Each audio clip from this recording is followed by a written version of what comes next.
चलो लाडले बच्चों, तो लिख लिया इतना, कोई परेशानी इसके अंदर ना। ये तो अभी हम लोगों ने बेसिक फैक्टर पढ़ा। अब इस फैक्टर को हम लोग देखिए किस तरीके से चेक करेंगे स्ट्रॉन्ग और वीक इलेक्ट्रोलाइट्स के लिए। अब देखो, जैसा मैंने आपको चैप्टर के इस टॉपिक के शुरुआत में बता दिया था कि मेरे लाडलो, मेरे गुलजारी लालो, मेरे बकुड़ो, स्ट्रॉन्ग और वीक इलेक्ट्रोलाइट का खासा खेल है। आपने देखा था ना कंडक्टेंस में क्या हुआ था, क्या हुआ था कंडक्टेंस में? स्ट्रॉन्ग इलेक्ट्रोलाइट पानी में जाते ही डिसोसिएट हो गया, कंडक्टेंस एकदम से बढ़ गया। लेकिन अगर हम लोग वीक इलेक्ट्रोलाइट्स की बात करेंगे तो वो पानी में जाते ही, एक सेकेंड,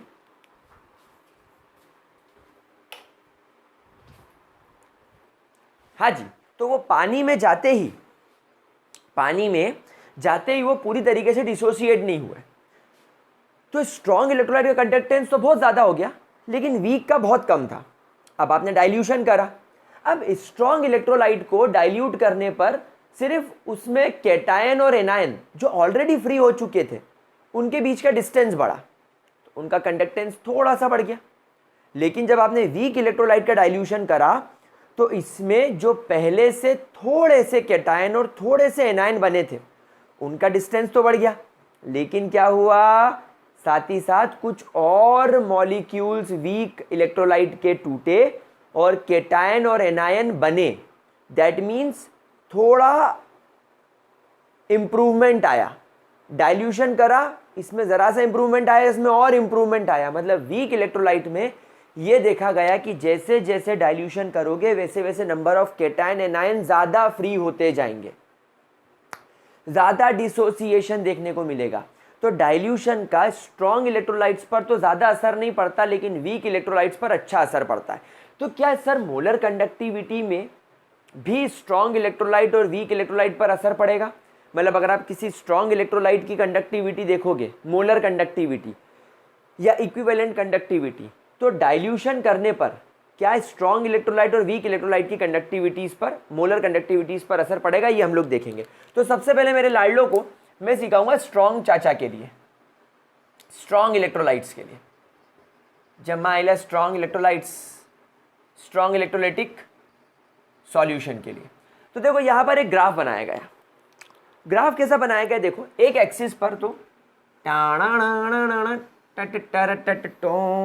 ऐसे ले लिया गया, यहाँ पर ले लिया गया तुम्हारा लेमडा एम, यानी आपकी राज दुलारी लाडली सुंदर सी मोलर कंडक्टिविटी। और यहाँ वाले एक्सिस पे ले लिया c की पावर -1/2, या इसको √c बोल लो। अब बहुत सारे बच्चों के मन में सवाल आता है कि c क्यों नहीं लिया, √c काहे लिया? तो देखो एक बात समझना, बस सीधी सी बात समझना। देखो उन्होंने इनिशियली देखा कि यार कॉन्सेंट्रेशन 16 आ रहा है, तो मोलर कंडक्टिविटी कुछ इतनी आ रही होगी। फिर उन्होंने देखा कि जब कॉन्सेंट्रेशन 9 आ रहा है तो कंडक्टिविटी कुछ ऐसी दिख रही होगी। फिर उन्होंने देखा जब आपका कॉन्सेंट्रेशन 4 आ रहा है तो मोलर कंडक्टिविटी कुछ ऐसी दिख रही होगी। तो इनको एक प्याऊ प्याऊ प्याऊ प्याऊ प्याऊ ऐसा आड़ा तिरछा एक कर्व दिख रहा होगा, एक प्रॉपर कर्व नहीं मिला। लेकिन जैसे ही उन्होंने इसका अंडर रूट करा, यानी जैसे ही उन्होंने उसको 4 करा, उन्होंने जैसे 16 को अब 4 कर लिया, यानी उन्होंने 16 का जैसे अंडर रूट करा यानी 4 करा तो उनको एक पॉइंट यहां मिला। उन्होंने 9 का अंडर रूट करा तो उनको 3 मिला। उन्होंने जैसे 4 का अंडर रूट करा उनको 2 मिला। तो they observe a straight line. तो उन्होंने बोला कि भाई कोई भी ग्राफ अगर हम लोगों को बनाना है और अगर हमको एक ग्राफ की प्रॉपर स्लोप चाहिए, यानी अगर ये ऐसा आ रहा है तो नेगेटिव स्लोप, ऐसा जा रहा है तो पॉजिटिव स्लोप, मतलब अगर हमको एक प्रॉपर कर्व चाहिए तो हमें √c की वैल्यू लेनी पड़ेगी। दो कारण है, एक तो ऊटपटांग वैल्यू मिल रही होगी, दूसरा आप खुद सोचो कि 4, 9, 16, 25, 36 है ना, 49, इसको आप इस कर्व में कैसे घुसा पाओगे? भाई चलो मैंने 4 यहाँ लगा दिया, 9 यहाँ लगा दिया, 16 यहाँ लगा दिया, क्या मैं इसको यहाँ तक लेके जाऊँगा? मतलब क्या मैं कर्व को इतना बड़ा बनाऊँगा? मेरी तो नोटबुक ही भर जाएगी। मतलब थ्योरेटिकल लिखने में भी हमको प्रॉब्लम है ना भाई, थ्योरेटिकल भी हम लोग कैसे लिखेंगे? तो हमारे पास में इन दोनों इश्यूज को सॉल्व करने के लिए हमने अंडर रूट ले लिया कॉन्सेंट्रेशन का, वेयर सी इज कॉन्सेंट्रेशन। हाँ, सी क्या है? आपका कॉन्सेंट्रेशन है, कॉन्सेंट्रेशन ऑफ सॉल्यूशन।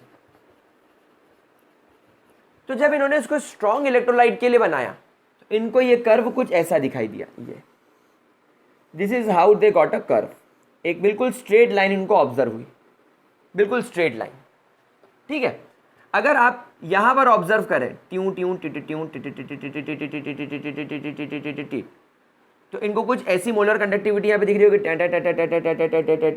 यानी जब हम कर्व में पीछे की तरफ जाएंगे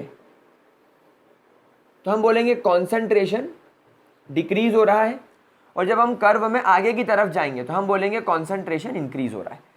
तो राइट नाउ इस कॉन्सेंट्रेशन पर मोलर कंडक्टिविटी ये दिखी। लेट्स से ये वाले पॉइंट पर अपन चेक करते हैं, मतलब कॉन्सेंट्रेशन कम हो गया तो मोलर कंडक्टिविटी बढ़ गई, है ना। फिर हमने यहां पर देखा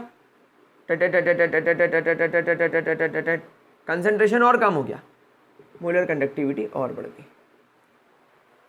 तो ये कर्व आपको बड़े आराम से एक स्ट्रेट लाइन आपको एग्जैक्ट वैल्यूज दे रही है। क्या ये बात समझ में आ गई? अब साइंटिस्ट लोगों ने क्या करा, साइंटिस्ट लोगों ने देखा कि यार मैक्सिमम कंडक्टिविटी कब हो सकती है, तो उन्होंने इस ग्राफ को अपने हिसाब से मैथमेटिकली एक्स्ट्रापोलेट करना स्टार्ट करा। उन्होंने अपने मैथमेटिकल कैलकुलेशन से देखा कि इस पॉइंट पर आकर तुम्हारे जो मोलर कंडक्टिविटी की वैल्यू है वो मैक्सिमम हो जाएगी।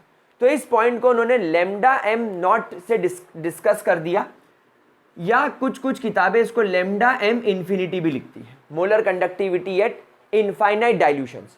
इस टर्मिनोलॉजी को क्या बोलेंगे?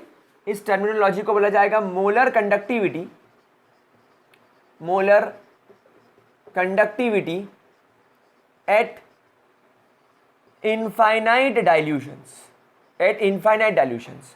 इसका मतलब यह है कि आपने आपके इलेक्ट्रोलाइटिक सॉल्यूशन को इतना ज्यादा डाइल्यूट कर दिया। भाई देखो, तुम कॉन्सेंट्रेशन कम कर रहे हो, दैट मीन्स क्या कर रहे हो? डाइल्यूशंस बढ़ा रहे हो। मैंने अभी तो सिखाया भाई, तुम जितना डाइल्यूशन बढ़ाओगे उतना कॉन्सेंट्रेशन कम होगा। हम लोग जानते ही हैं कि molarity is always inversely proportional to volume, यानी आप जितना ज्यादा वॉल्यूम बनाओगे उतना ज्यादा मोलैरिटी कम होगी, और मोलैरिटी तो तुम्हारा कॉन्सेंट्रेशन है। भाई किसी भी सॉल्यूशन का कॉन्सेंट्रेशन टर्म में तो सीखते हैं, मोलैरिटी, मोलैलिटी, नॉर्मेलिटी, है ना। तो ये मोलैरिटी एक प्रकार का सॉल्यूशन का कॉन्सेंट्रेशन बताता है। तो आपने वॉल्यूम बढ़ाया, मतलब आपने डाइल्यूशन बढ़ाया, तो कॉन्सेंट्रेशन ऑब्वियसली कम हो गया, और कॉन्सेंट्रेशन कम हो गया तो मोलर कंडक्टिविटी बढ़ गई। तो आपने यहाँ पर ऑब्जर्व करा कि जब मेरा कर्व यहाँ पहुँचता है, यानी टेक्निकली जब कॉन्सेंट्रेशन जीरो हो जाता है, कॉन्सेंट्रेशन जीरो हो जाता है, मुझे मोलर कंडक्टिविटी की मैक्सिमम वैल्यू मिलती है। This is the maximum value. अब आप इसके पार थोड़ी जाओगे, इस कर्व के पार पीछे थोड़ी जा सकते हो, आप नेगेटिव कॉन्सेंट्रेशन थोड़ी कर सकते हो। यहां से तो कॉन्सेंट्रेशन नेगेटिव हो जाएगा, यही वो पॉइंट है जहां पर कॉन्सेंट्रेशन जीरो होगा, मतलब नियरली जीरो। आप इसको एग्जैक्ट जीरो मत मानना, नियरली जीरो। और ये कब अचीव हो सकता है? जब आप इनफाइनाइट टाइम्स एक सॉल्यूशन को डाइल्यूट कर दो। जब आप इनफाइनाइट टाइम डाइल्यूशन कर दो तब ये चीज़ अचीवेबल है। तो हम लोगों को स्ट्रॉन्ग इलेक्ट्रोलाइट के लिए एक बढ़िया सा कर्व मिला, और इस कर्व को देखते हुए हमें एक बात ये पता चल गई कि स्ट्रॉन्ग इलेक्ट्रोलाइट एक प्रॉपर तरीके से अपने मोलर कंडक्टिविटी को बढ़ाता है। अगर आप कॉन्सेंट्रेशन कम करोगे मोलर कंडक्टिविटी बढ़ेगी, कॉन्सेंट्रेशन कम करोगे मोलर कंडक्टिविटी बढ़ेगी। और साइंटिस्ट लोगों ने फिर मैथमेटिकली इस कर्व को और इमेजिन करा और बढ़ाया, क्योंकि आप खुद भी जानते हो कि जीरो कॉन्सेंट्रेशन अचीव करना नामुमकिन है, नियर जीरो जा सकते हैं। तो हमारे साइंटिस्ट लोगों ने भी क्या करा, नियर जीरो तक कॉन्सेंट्रेशन ले गए और देखा कि मैक्सिमम मोलर कंडक्टिविटी कहाँ अचीव हो सकती है, हमें यहाँ पर अचीव हुई। तो उन्होंने इसको ये पॉइंट दे दिया। तो हमारे सामने एक नई टर्म डिनोट हो गई, that is lambda M infinity और lambda M nought, which is called as molar conductivity at infinite dilutions. क्या ये कर्व समझ में आया? ये कर्व किसी भी स्ट्रॉन्ग इलेक्ट्रोलाइट के लिए हो सकता है, जैसे मान लो ये KCl के लिए है, ये KCl के लिए है। तो आप देखो कोई ज्यादा इंक्रीमेंट नहीं चल रहा है, थोड़ा थोड़ा थोड़ा थोड़ा थोड़ा थोड़ा बढ़ रहा है, एक स्टेडी वे में बढ़ रहा है, एक नॉर्मल वे में बढ़ रहा है। क्या ये बात समझ में आ गई? कोई परेशानी? अब अगर मान लीजिए आप लोगों को इसकी इस इक्वेशन को अगर आपको सॉल्व करना है, तो आप लोगों को एक इक्वेशन याद होगी कर्व की, y is equal to mx plus C. आइए हम ये इक्वेशन को लगाते हैं। ये आपका y एक्सिस है, this is your y axis. तो एट y एक्सिस आप लिखेंगे डेल्टा m या लैम्डा m यानी मोलर कंडक्टिविटी। x एक्सिस पर क्या आ गया? x एक्सिस पर आ गया तुम्हारा √c का कॉन्सेंट्रेशन। ये c क्या है? ये point, A point of intersection, देखो ये, तो इसको बोलेंगे लैम्डा m नॉट यानी molar conductivity at infinite dilution. What is m? m is slope. अब आप देखो स्लोप कैसा है, this slope is a negative slope. आप देखो ये स्लोप ऐसे की तरफ चल रहा है, आपने देखा होगा ना पॉजिटिव स्लोप ऐसा दिखता है, तो ये नेगेटिव स्लोप है, तो हम इसको लिख देते हैं -a। मैंने स्लोप को क्या नाम दे दिया? स्लोप को मैंने लिख दिया -a। तो जब मैं इस इक्वेशन को रीअरेंज करूंगा तो ये दिखेगा lambda m is equal to lambda m not -a/√c। And ये इक्वेशन निकल के आई, एंड इस इक्वेशन की मदद से अब आप किसी भी प्रकार का स्ट्रॉन्ग इलेक्ट्रोलाइट के लिए molar conductivity at infinite dilutions निकाल सकते हैं। ये गिवन हो तो आप molar conductivity at any normal dilutions निकाल सकते हैं, आप सॉल्यूशन का कॉन्सेंट्रेशन भी निकाल सकते हैं। मतलब स्ट्रॉन्ग इलेक्ट्रोलाइट के लिए तो ये ग्राफ बनाकर ही आप दुनिया के सारे सवाल सॉल्व कर सकते हो। आप किसी भी प्रकार का ग्राफ बना के दुनिया के सारे सॉल्यूशन सॉल्व कर सकते हो। ध्यान रखिएगा, मुझे एग्जैक्टली ईयर याद नहीं है, लेकिन कुछ 14 या 15 के आसपास जेई में ये सवाल आया था। हम लोग हमारे डीपीपी में इसको जरूर इंक्लूड करेंगे, डीपीपी में आएगा, और यही इक्वेशन आई थी, बस यही इक्वेशन आई थी। तो इस इक्वेशन में आप लैम्डा m क्या लिखेंगे? That is simple molar conductivity, molar conductivity. Lambda m not को क्या लिखेंगे? Molar conductivity at infinite dilutions. यानी आपने इतना डाइल्यूट कर दिया कि कॉन्सेंट्रेशन लगभग 0 हो गया। ये कुछ ऐसा समझो कि आपने एक चुटकी नमक पहले आपने 1 चम्मच पानी में मिलाया, फिर उस 1 चम्मच पानी को आपने 1 गिलास पानी में मिलाया, फिर उस 1 गिलास पानी को आपने 1 बॉटल पानी में मिलाया, फिर 1 बॉटल पानी को आपने 1 बाल्टी में मिलाया 20 लीटर की, फिर आपने उस बाल्टी को सीधे छत की 2000 लीटर की सिंटेक्स की टंकी में डाल दिया। तो उस 2000 लीटर पानी के मुकाबले एक चुटकी नमक ना के बराबर है। आपको ना तो उसका टेस्ट आएगा ना कुछ आएगा। तो हम कह सकते हैं कि वहां पर नमक का कॉन्सेंट्रेशन अप्रोक्सीमेटली 0 है, अप्रोक्सीमेटली 0 है। तो उस कंडीशन पे अगर आप नमक का मोलर कंडक्टिविटी निकालने जाओगे तो आपको molar conductivity at infinite dilutions मिल जाएगी इस स्लोप से। तो एट इनफाइनाइट डाइल्यूशन ए आपका स्लोप है एंड सी आपका क्या है? कॉन्सेंट्रेशन। ए क्या है आपका? कॉन्सेंट्रेशन। ठीक है, तो ये आपके स्ट्रॉन्ग इलेक्ट्रोलाइट के लिए पूरा खेल हो गया। तो अब अगर आपको कभी भी लाइफ में स्ट्रॉन्ग इलेक्ट्रोलाइट का मोलर कंडक्टिविटी निकालना है तो आप इस ग्राफ का इस्तेमाल करके कर सकते हो। ये आपको सवाल भी आएगा तो आपको स्लोप की वैल्यू दे दी होगी, आपको कॉन्सेंट्रेशन दे दिया होगा, आपको normal molar conductivity at specific concentration, ऐसा बोल दिया जाएगा कि अगर तुम्हारा 0.1 मोलर NaCl का सॉल्यूशन है तो 0.1 मोलर से कॉन्सेंट्रेशन मिल गया का मोलर कंडक्टिविटी इतना है, और ग्राफिकल रिप्रेजेंटेशन में स्लोप ये आ रहा है, तो आप molar conductivity at infinite dilutions बड़े आराम से वैल्यूज पुटअप करके निकाल सकते हो। You will not face any problem. ठीक है गाइस, आगे बढ़े, कोई परेशानी कोई दिक्कत? तो ये स्ट्रॉन्ग इलेक्ट्रोलाइट की बात हो गई। This is for strong electrolyte. क्या मैं इसे रब कर दूं? ग्रेट बेटा, बहुत ईजी है। एंड गुड न्यूज ये है कि बोर्ड एग्जाम वगैरह में इस इक्वेशन पर किसी प्रकार का सवाल नहीं आता। जेईई नीट में जरूर आता है, लेकिन यूजुअली वो भी मैंने थियोरेटिकली देखा है। सवाल तो बांगड़ू अब बनेगा। आओ आगे बढ़ते हैं। अब बात करते हैं हम लोग हमारे वीक इलेक्ट्रोलाइट्स के लिए। Let's talk about weak electrolytes. Weak electrolytes guys, weak electrolytes वाले केस में जैसा मैंने आप लोगों को बोला था कि जब हम लोग इस कर्व को बनाएंगे, यहां पर मैंने मोलर कंडक्टिविटी लिख दी, यहां पर मैंने वही तुम्हारा कॉन्सेंट्रेशन लिख दिया, ठीक है। यहां पर लेफ्ट से राइट जाएंगे तो कॉन्सेंट्रेशन इंक्रीज हो रहा है, लेकिन हमारा मेन मोटिव पीछे की तरफ जाना है, क्योंकि हम लोग यहां पर डाइल्यूशंस को बढ़ाएंगे ताकि हमारा जो कॉन्सेंट्रेशन है वो लगातार डिक्रीज होता रहे। अब जब हम लोग कोई वीक इलेक्ट्रोलाइट के लिए बात करते हैं, मान लो हम लोग CH3 COOH जैसे वीक इलेक्ट्रोलाइट्स के लिए बात करते हैं, तो शुरुआत में जब आपका कॉन्सेंट्रेशन ज़्यादा रहेगा तो आपने देखा कि इसकी कॉन्सेंट्रेशन जब इतनी रही तो इसकी मोलर कंडक्टिविटी कुछ कम आ रही है। आपने डाइल्यूशन बढ़ाया तो मोलर कंडक्टिविटी भी धीरे धीरे बढ़ी, धीरे धीरे बढ़ी, बढ़ती बढ़ती बढ़ती बढ़ती बढ़ती एकदम से बढ़ गई ना। अब जब आपने से कर्व को देखा तो आपको कुछ संपट ही नहीं पड़ा। आपने बोला कि मैंने तो डाइल्यूशन बढ़ाया, कॉन्सेंट्रेशन धीरे धीरे बढ़ रहा है, डाइल्यूशन बढ़ाया तो कॉन्सेंट्रेशन धीरे धीरे कम हो रहा है, कॉन्सेंट्रेशन कम हो रहा है, मोलर कंडक्टिविटी भी आप देखो ज़रा सी बढ़ रही है। ये वाले की कुछ यहाँ टच करेगी, फिर इस वाले की कुछ यहाँ टच करेगी, फिर इस वाले की कुछ यहाँ टच करेगी, धीरे धीरे बढ़ रहा है देखो। फिर इस वाले की कुछ यहाँ टच करेगी, फिर इस वाले की अगेन कुछ यहाँ टच करेगी। या देखो कितना धीरे धीरे बढ़ रहा है। डाइल्यूशन आप तेज़ी से बढ़ा रहे हो, पहले यहाँ था, फिर यहाँ था, फिर यहाँ, यहाँ, यहाँ, यहाँ, आप डाइल्यूशन धीरे धीरे बढ़ा रहे हो। फिर देखो ये यहाँ आ गया। लेकिन एक टाइम के बाद जब डाइल्यूशंस नियर इनफाइनाइट पहुँच रहा है, जब सॉल्यूशन नियरली इनफाइनाइट पहुंच रहा है, नियरली इनफाइनाइट डाइल्यूशंस पर जब आप पहुंच रहे हो, आपका कर्व एकदम से बढ़ गया। आपने इस वाले एक्सिस पे क्या देखा, दैट मोलर कंडक्टिविटी इंक्रीजेस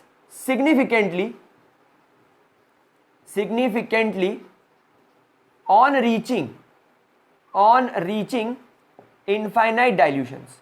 जब आप इनफाइनाइट डाइल्यूशंस तक पहुंच रहे हो, आपका कर्व एकदम ऐसा बढ़ गया। ये देखो एकदम से खतरनाक तरीके से बढ़ गया।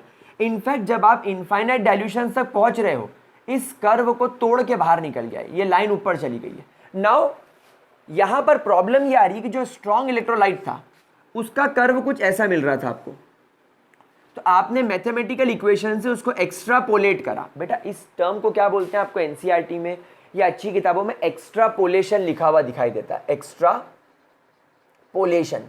या एक्स्ट्रापोलेट, इस वर्ड का मतलब क्या होता है, आपका कर्व एक्सपेरिमेंटली यहीं तक आया, लेकिन इसके आगे आपने खुद से मैथमेटिकली इस कर्व को बढ़ाकर यहां तक पहुंचा दिया, तो इसको क्या बोलेंगे, आपने इस कर्व का एक्स्ट्रापोलेट कर दिया।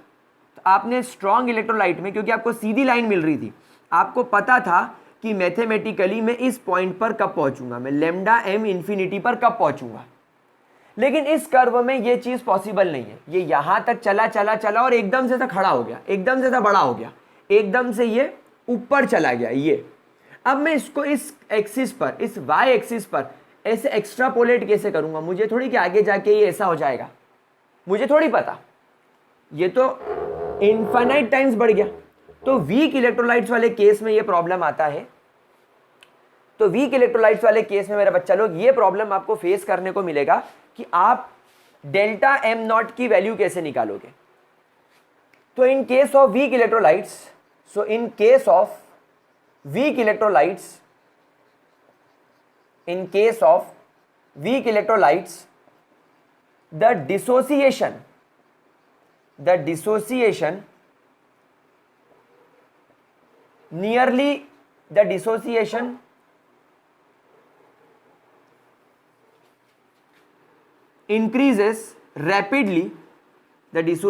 increases rapidly, near infinite dilutions, and therefore delta m value also increases significantly, and we cannot extrapolate the graph,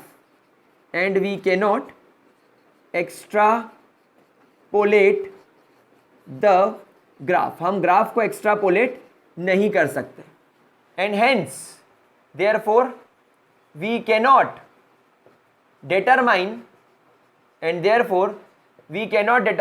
lambda m naught.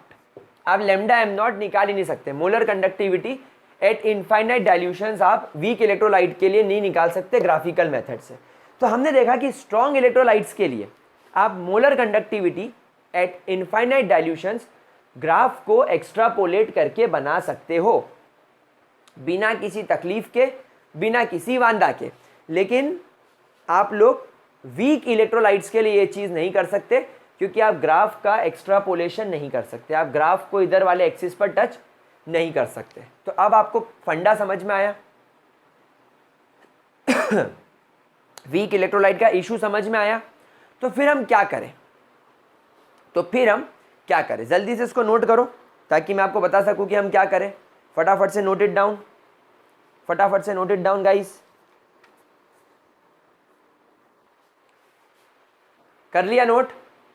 चलिए, तो अब हम लोग यहां पर लगाने वाले हैं एक नया law which is highly important for boards, very important for JEE and highly important for NEET. JEE, NEET, board, हर एग्जाम के लिए ये लॉ बोले तो जान है. जैसे नर्न्स्ट इक्वेशन को हमने कितना फोकस करके पढ़ा था, नर्न्स्ट इक्वेशन पर न्यूमेरिकल्स करे थे. कोलरॉश लॉ भी उतना ही हम लोगों के लिए जरूरी है. तो next is called as Kohlrausch law. Basically Kohlrausch law का क्या था सिस्टम, कोलरॉश अंकल ने एक बड़ा इंपॉर्टेंट पॉइंट नोट करा. उन्होंने क्या करा, इस पॉइंट को समझा कि देखो मैं किसी वीक इलेक्ट्रोलाइट का, समझना मेरी बात को, जैसे मान लो मेरे पास में एक वीक इलेक्ट्रोलाइट है CH3COOH, ये वीक इलेक्ट्रोलाइट है.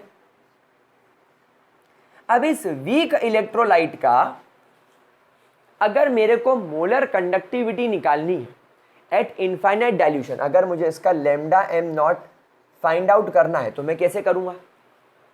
मेरे पास में तो कोई टेक्निक ही नहीं है, मेरे पास में तो वो कर्व वाली मेथड है ही नहीं. तो इन्होंने क्या करा, इन्होंने सोचा,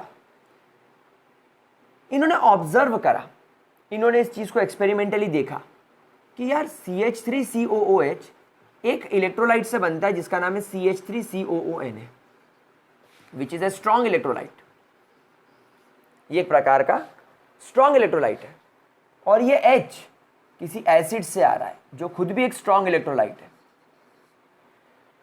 सो बेसिकली जब HCl और CH3COONA मिलते हैं तो यहां से CH3COO नेगेटिव और यहां से H निकल के ये बनाते हैं.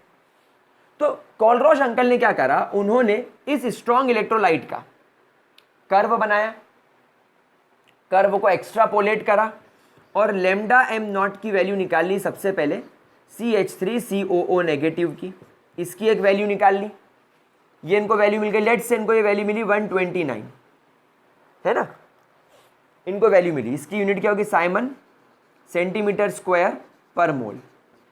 फिर उन्होंने इस लैम्डा एम नॉट में Na की वैल्यू भी निकाल ली, Na पॉजिटिव की. लेट से आई 21 साइमन सेंटीमीटर स्क्वायर पर मोल. समझना मेरी बात को, सुनते रहना. फिर उन्होंने HCl में H की वैल्यू निकाली, H पॉजिटिव की वैल्यू निकाली.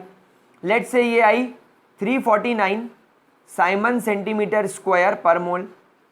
और फिर उन्होंने molar conductivity infinite dilution Cl negative की वैल्यू निकाली जो कि आई 210 साइमन सेंटीमीटर स्क्वायर पर मोल.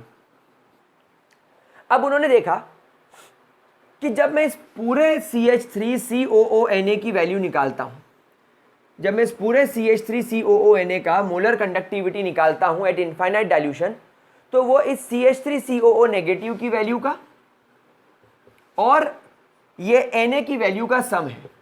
मतलब ओवरऑल क्या है, 9 और 1 10, 2 कैरी 2 2 4 5 यानी 150. यानी ये जो तुम्हारी molar conductivity at infinite dilution I sodium acetate की जो उनको वैल्यू मिली वो कितनी मिली, 150 साइमन सेंटीमीटर स्क्वायर पर मोल. जब उन्होंने गहराई में उतर के देखा तो उन्होंने देखा कि ये जो टोटल वैल्यू, इस टोटल मॉलिक्यूल की, इस टोटल इलेक्ट्रोलाइट की जो वैल्यू आई, ये दो लोगों से मिलकर बनी है. एक CH3CO नेगेटिव एसीटेट आयन की और एक सोडियम आयन की। फिर उन्होंने HCl की निकाली, HCl की निकाली तो उन्होंने देखा कि H पॉजिटिव का कॉन्ट्रीब्यूशन 349 आ रहा है और Cl नेगेटिव का कॉन्ट्रीब्यूशन 210 आ रहा है। तो टोटल उनको HCl की वैल्यू कितनी मिली मोलर कंडक्टिविटी की? 559 साइमन सेंटीमीटर स्क्वायर पर मोल। मतलब उन्होंने HCl का भी जब ओवरऑल वैल्यू देखा तो वो इसका इतना आया। मतलब उन्होंने एक बात ऑब्जर्व करी कि हाइड्रोजन और क्लोरीन दोनों आयंस ने मिलकर, हाइड्रोजन ने अपना कंट्रीब्यूशन दिया, क्लोरीन ने अपना कंट्रीब्यूशन दिया, दोनों ने अपने अपने कंट्रीब्यूशन देकर, दोनों ने अपने अपने मोलर कंडक्टिविटी इनफाइनाइट डाइल्यूशंस का वैल्यू देकर एक टोटल वैल्यू बना कर दिया। तो कोलरॉश को एक बात समझ में आ गई कि मेरा जो वीक इलेक्ट्रोलाइट है डेफिनेटली इसके अंदर भी जो ओवरऑल मोलर कंडक्टिविटी होगी वो केटायन और एनायन के इंडिविजुअल वैल्यू का सम होगी। तो उन्होंने क्या करा, स्ट्रॉन्ग इलेक्ट्रोलाइट में से ये वैल्यू उठा ली CH3COO की और ये वैल्यू उठा ली H की और दोनों को जोड़ दिया। समझ में आई बात? तो उन्होंने क्या करा, उन्होंने इन दोनों को जोड़ दिया। तो जब उन्होंने इन दोनों को जोड़ा तो क्या पाया, उन्होंने बोला कि CH3CO नेगेटिव का कॉन्ट्रीब्यूशन तो 129 है और H का कॉन्ट्रीब्यूशन 349 है। जब उन्होंने इन दोनों को जोड़ा तो 9 और 9 18, 4 5 6 और 1 7 और 478 साइमन सेंटीमीटर स्क्वायर पर मोल, ये उनको वैल्यू मिल गई। और ये वैल्यू किसकी थी? लैम्डा m नॉट की। किसके लिए? एसिटिक एसिड के लिए। तो ये तो उनको मैथमेटिकली मिल गया। तो ये तो उनको क्या मिल गया? मैथमेटिकली मिल गया। दैट मीन्स कोलरॉश के पास में एक टेक्निक आ गई, कोलरॉश के पास में एक टेक्निक आ गई कि सबसे पहले अपन दुनिया में जितने स्ट्रॉन्ग इलेक्ट्रोलाइट हैं उन सब में मौजूद केटायंस का और एनायंस का individual molar conductivity and infinite dilutions निकाल लो और फिर उन इंडिविजुअल वैल्यूज को उठाकर जिस भी वीक इलेक्ट्रोलाइट की वैल्यू निकालनी है उसमें ऐड कर दो, आपका काम बन जाएगा। तो that is called as Kohlrausch law. बस इसी को तो कोलरॉश लॉ बोला गया, इसी को कोलरॉश लॉ बोला गया। क्या आप लोगों को कोलरॉश लॉ का कॉन्सेप्ट समझ में आया? मतलब कोलरॉश ने क्या करा, एक पूरे वीक इलेक्ट्रोलाइट का मोलर कंडक्टिविटी निकालने के लिए ग्राफ का इस्तेमाल ना करते हुए स्ट्रॉन्ग इलेक्ट्रोलाइट्स के आयंस का इस्तेमाल करा। तो कोलरॉश ने स्टेटमेंट दिया that the molar conductivity at infinite dilution of any electrolyte, यहां पर ये strong और weak दोनों की बात कर रहे हैं, of any electrolyte is the sum of molar conductivity at infinite dilutions of all the ions present in it, that is all the individual ions, that is all the individual ions contributes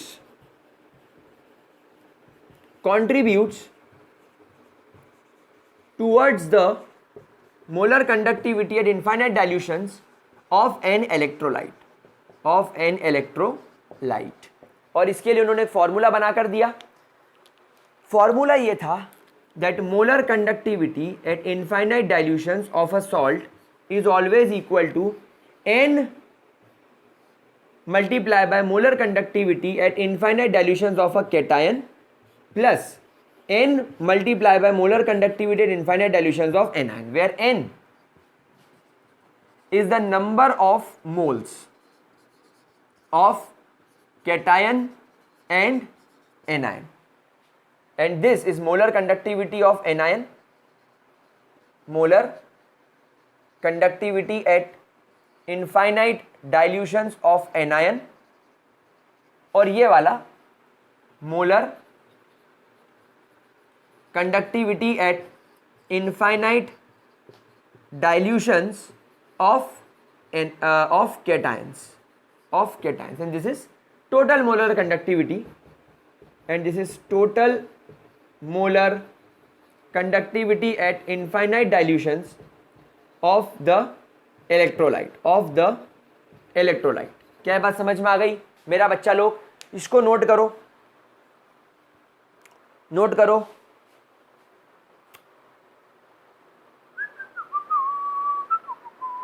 फिर एक question उठाते हैं अपन NCERT में से, कॉलरॉश law का अपन एक question उठाते हैं एनसीईआरटी में से। हाँ जी चलिए, मेरे पास क्वेश्चन आ चुका है। ओके कूल, चलिए आगे बढ़े। नोट कर लिया इसको?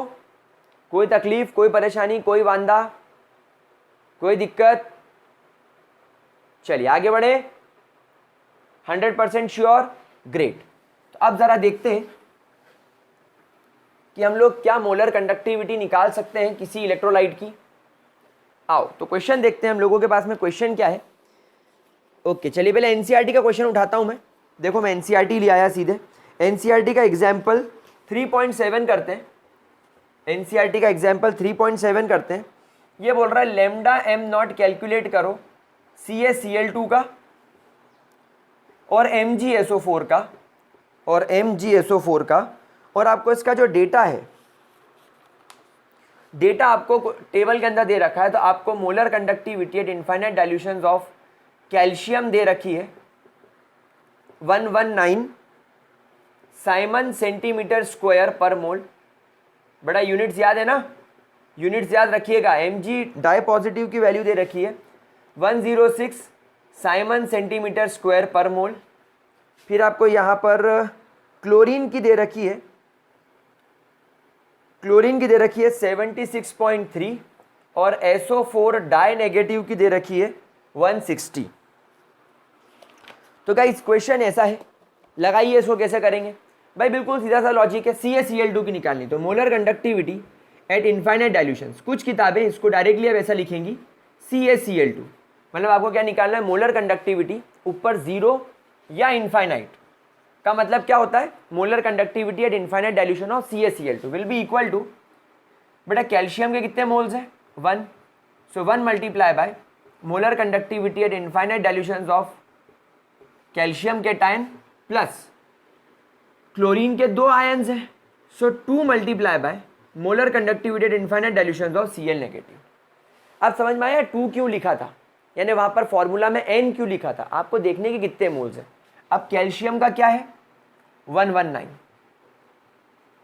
प्लस 2 मल्टीप्लाई बाय क्लोरीन का कितना है 76.3, तो ये हो जाएगा 119 प्लस 3 दूनी 6 पॉइंट, 6 दूनी 12, 7 दूनी 15, 14 और 1 7 और 15 15, तो ये जाएगा 6.9 plus 2 11, carry over 1 5 plus 1 6 plus 1 7 and 271 Simon centimetre square पर मोल।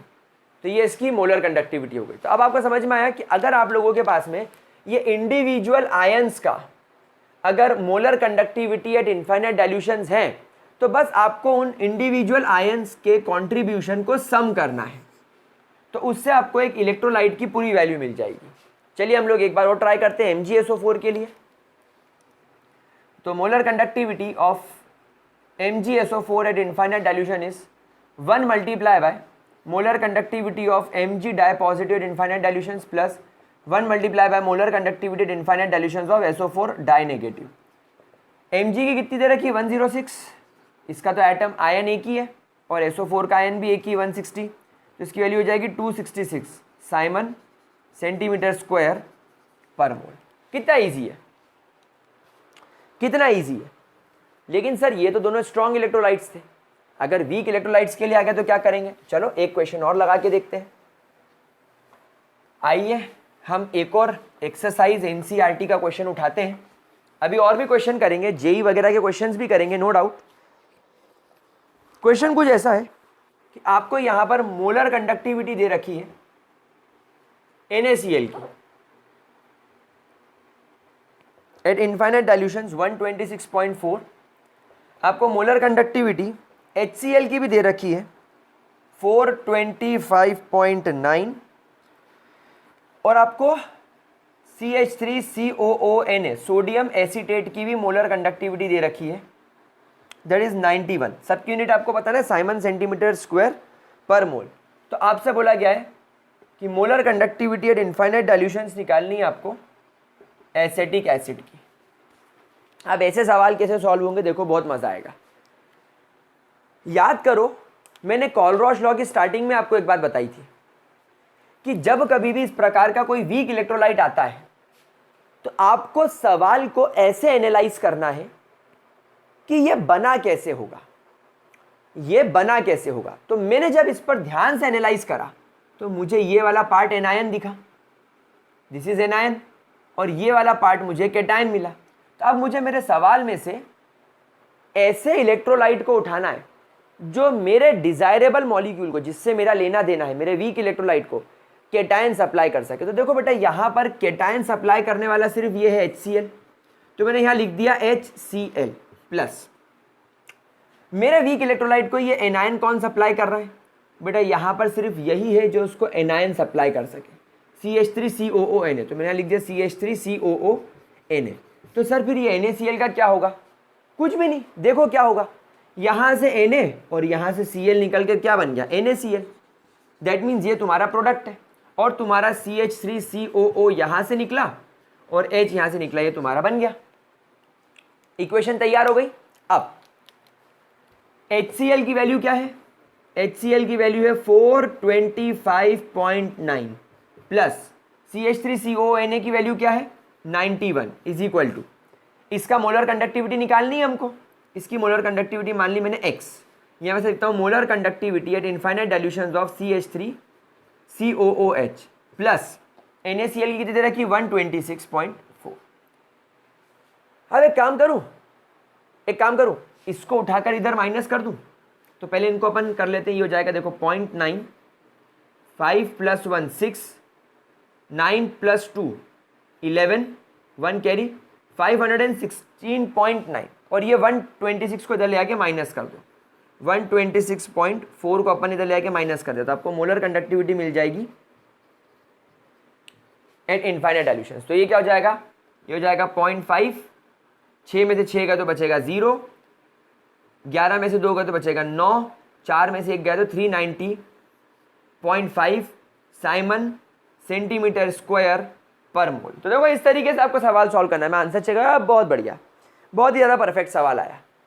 तो देखो इस तरीके से बस यही लोचा है, बस यही खेल है जो आपको मेरे लाडले बच्चों खेलना है। क्या ये बात समझ में आ गई? क्या ये बात शानदार तरीके से समझ में आ गई? बढ़िया, कोई दिक्कत, कोई परेशानी, पक्की बात, श्योर, ग्रेट। तो आप लोगों को कोलरॉश लॉ का ये वाला पॉइंट बहुत ज़्यादा अच्छे तरीके से समझ में आ गया है। आई डोंट थिंक कि अब आपको इसके अंदर किसी भी तरीके की कोई परेशानी होगी। ठीक है, चलिए आगे बढ़े, इसको रब करें और आगे बढ़े। ग्रेट, चलिए एक सवाल और कर लेते हैं, फिर अपन आगे बढ़ेंगे ताकि कोलरॉश लॉ का आपको निकालते आ जाए कैसे करना है। चलो मान लो आपको molar conductivity at infinite dilutions दे रखी है NaCl की। अभी कितनी निकाली थी NaCl की, अपन वही डेटा लेकर चलते, ज़्यादा मज़ा आएगा। 126.4, ठीक है। फिर आपको मोलर कंडक्टिविटी दे रखी है अमोनियम क्लोराइड की, लेट्स से 91.4, और आपको मोलर कंडक्टिविटी इनफाइनाइट डाइल्यूशन दे रखी है NaOH की, दैट इज 390। आपको molar conductivity at infinite dilution निकालना है अमोनियम हाइड्रोक्साइड का। क्या आप निकाल पाओगे? कैसे निकालना है? वही खेल खेलना है जो हमने थोड़ी देर पहले खेला था। क्या? हमें हमारे वीक इलेक्ट्रोलाइट को ऑब्जर्व करना है। अमोनियम कहाँ से आएगा? ये अमोनियम नाम का केटायन और हाइड्रोक्साइड नाम का एनायन कहाँ से आएगा? मैंने देखा अमोनियम नाम का केटायन मुझे यहाँ से मिल रहा है, तो मैंने लिखा NH4Cl। मुझे OH नाम का एनायन मिलेगा यहाँ से, तो मैंने लिखा NaOH। जब ये दोनों रिएक्ट करेंगे तो Na और Cl मिलकर सॉल्ट बन के ये तो बाहर हो जाएगा, लेकिन अमोनियम और OH मिलकर मुझे अमोनियम क्लोराइड भी देगा। तो मैंने लिख दिया अमोनियम क्लोराइड का मोलर कंडक्टिविटी निकालना है, सॉरी अमोनियम हाइड्रोक्साइड का NaCl का 126.4 गिवन है, NaOH का 390 गिवन है, और अमोनियम क्लोराइड का 91.4 गिवन है। इन दोनों को सम करो, 0.4 1 और 0 1, 9 और 9 18, 1 कैरी 481 माइनस इस 126 को ले आके माइनस कर दो तो आपको वैल्यू मिल जाएगी lambda M at infinite dilution of ammonium hydroxide 440।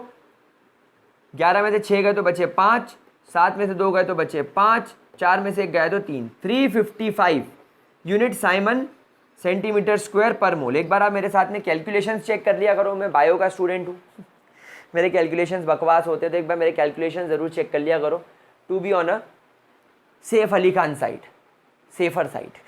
चलो इसको नोट करो, फिर अपन आगे चलते हैं और एक और इम्पॉर्टेंट चीज़ की तरफ डिस्कशन करने चलते हैं जो कि है आपका डिसोसिएशन कांस्टेंट वाला लॉजिक। नोट करो इसको।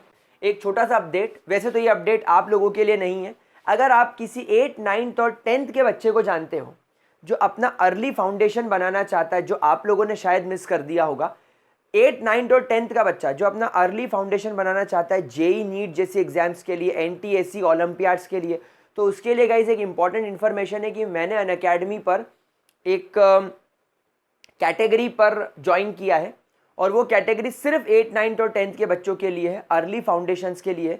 उसकी कंप्लीट इन्फॉर्मेशन मैंने नीचे डिस्क्रिप्शन बॉक्स में दे रखी है। उन डिज़ायरेबल बच्चों के साथ, उन नीडी बच्चों के साथ जिनको उस चीज़ की नीड है, ज़रूर शेयर कीजिएगा।